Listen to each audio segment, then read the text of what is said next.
Erin Burnett has long been a familiar face on American television screens. Known for her calm demeanor, sharp intellect, and measured reporting, she has built a reputation as one of CNE's most reliable news anchors. For years, she has delivered breaking news, international coverage, and in-depth political analysis on her nightly program, Erin Burnett OutFront.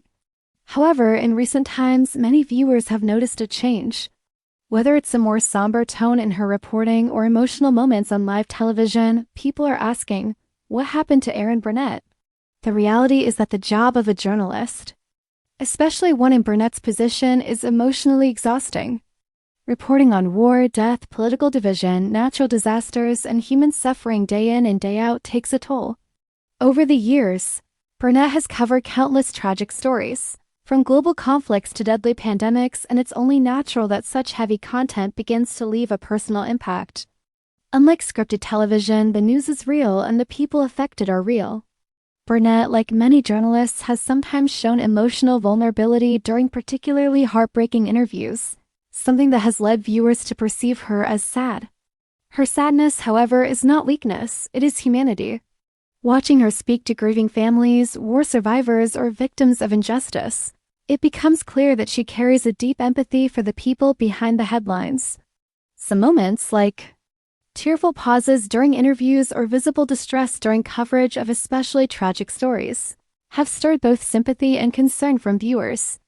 These aren't signs that she is broken, they're signs that she feels. And in a world where news can often feel cold or detached, Erin Burnett's emotional honesty can be seen as a refreshing dot at the same time. It's possible that the unrelenting nature of the 24-hour news cycle has worn her down. Anchors like Burnett don't just show up for a one-hour broadcast. There are early mornings, late nights, and constant preparation. Factor in the pressure of ratings, public scrutiny, and the need to always be on, and it's easy to see how such a role can be draining. Burnett is also a mother of 3, and balancing the demands of motherhood with the intensity of her career would challenge anyone's emotional and mental resilience. Moreover, the media industry itself has changed dramatically.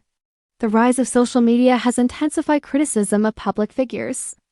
Anchors now find themselves under constant surveillance, not just from professional critics, but from the general public. Every word, every facial expression, every reaction is analyzed and sometimes misinterpreted. For someone like Burnett, who has always held herself to a high professional standard, that kind of scrutiny can be deeply stressful. If she appears more tired or more emotional than before, it might be the result of years of internalizing the emotional weight of her work while facing relentless external pressure. Still, despite these challenges, Erin Burnett continues to show up. She continues to ask tough questions, report the facts, and connect with viewers on a human level. That perseverance itself is admirable. Perhaps what's so sad isn't about Burnett personally, but about the difficult world she has to report on every day. Perhaps her visible emotion is a mirror reflecting the sadness in the stories she covers.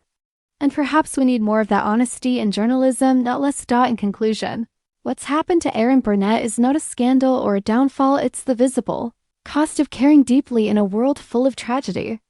Her sadness, if that's what viewers perceive, is a testament to her empathy and her humanity.